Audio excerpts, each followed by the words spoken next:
Hello everyone! Mayroon akong ipapakita sa inyo itong halaman na tinatawag na basil. Basil, okay. So this one is sweet basil.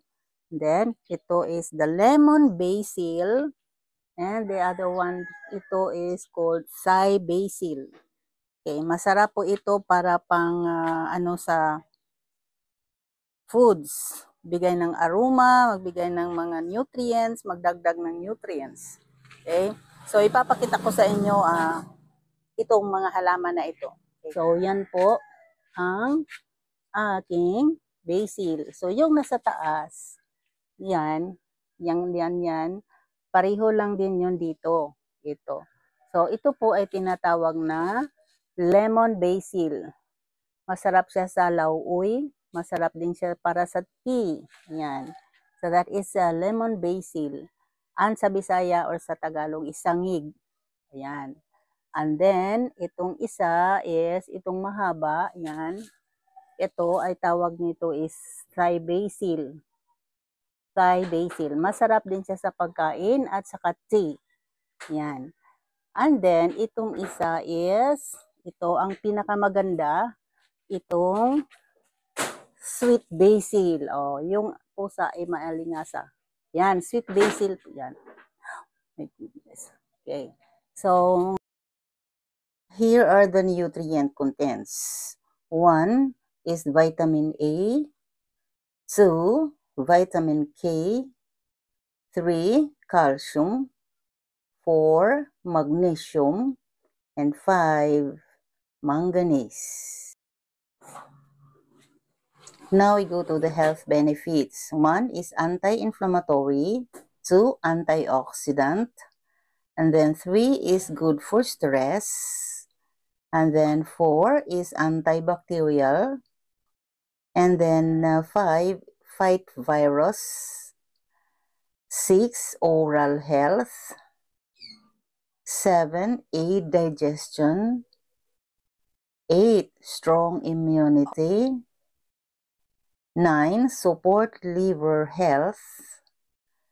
10. Anti-cancer. 11. Analgesic. And 12. Lower sugar and blood pressure. So those are the health benefits.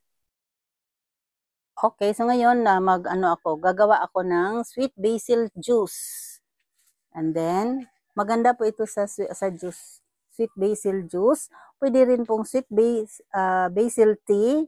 And then ito is maganda din as lemon basil tea. Ito po. So ngayon, ang gawin ko is itong sweet basil juice. Gumawa ka lang nito ng marami and then ilagay mo lang sa ref at kung gusto mong uminom, ayan, ready na siya. Okay. So, kung ganito kalaki na ang mga dahon, dapat kailangan na i-harvest na siya. Kasi kapag hindi ma-harvest, ay masasayang, hindi na siya magdadahon ulit. Yan. Bago ko pa lang itong na-harvest,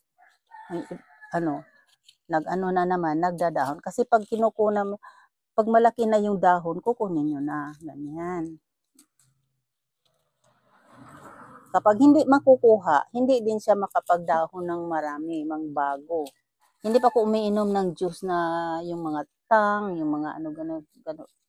Hindi ako uminom kasi sumasakit yung ko, sikmura. Pero ito hindi. Ito. And then, dito, gagawa ako ng tea. Ay, naku, Diyos me. Naibot. Nabunot. My God.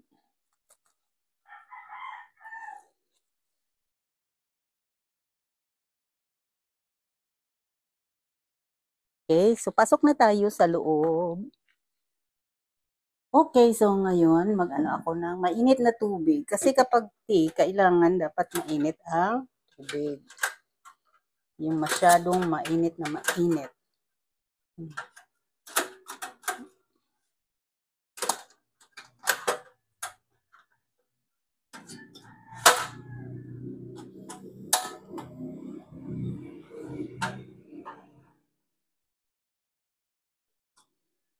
So, habang naghahanda ng mainit na tubig,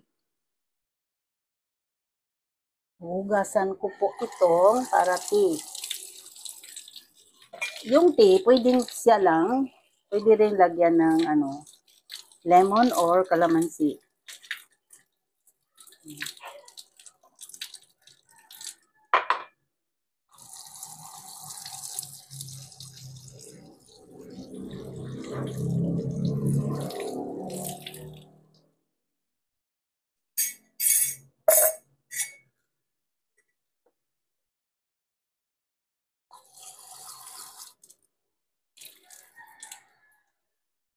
Yan.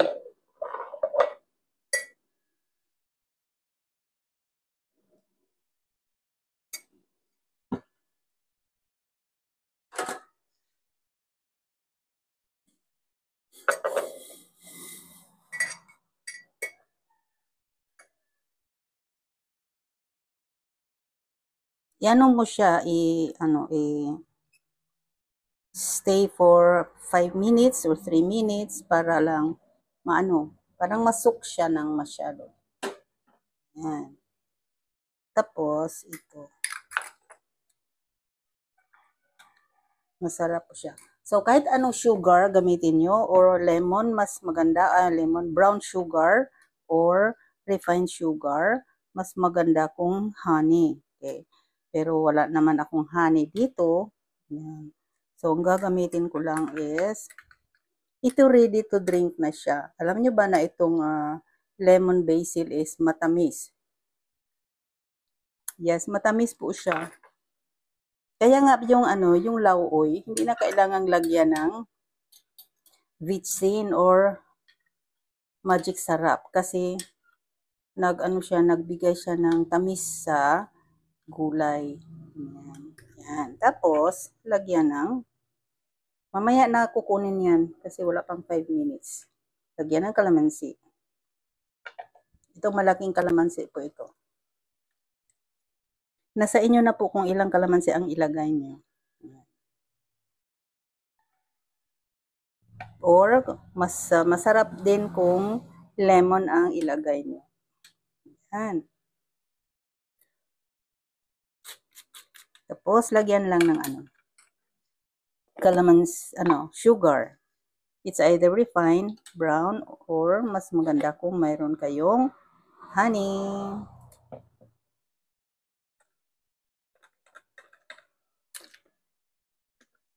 Ay, yan. Tapos,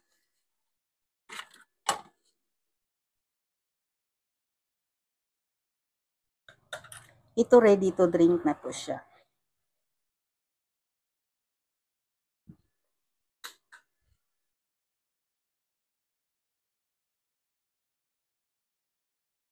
Yan.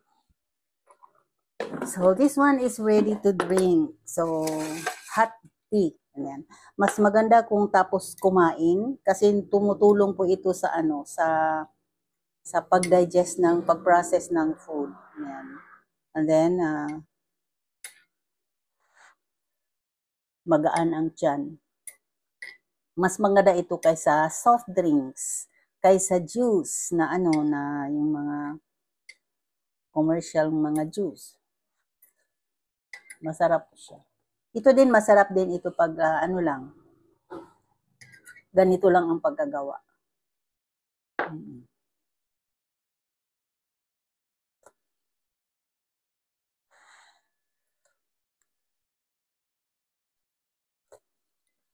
Mayroon din akong stevia na pwedeng idagdag dito ng stevia. Yan. Kukuha ako ng stevia.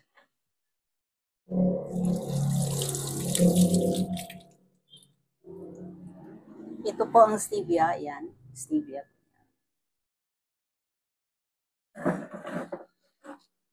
So, mas lalo siyang maging matamis kapag mayroong stevia. Ganyan.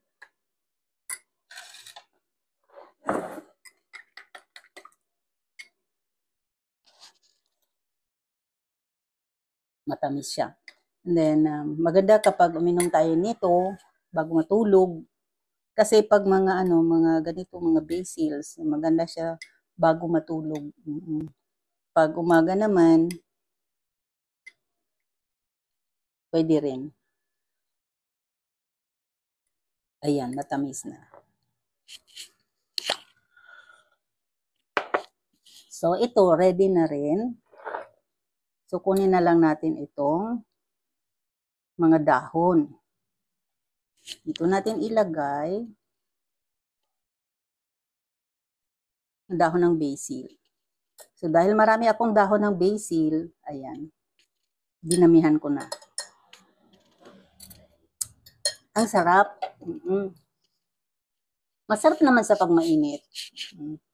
Kaso lang, kailangan kong damihan paggawa. Masarap sa pagmainit. Pag hot juice. Ayan.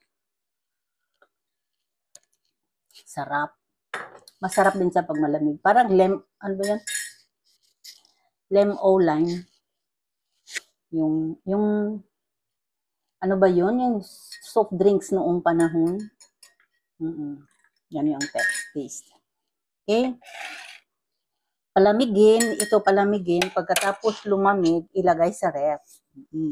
Na kung meron kayong mga magagandang container dyan, ilagay. Ako wala, ito na lang.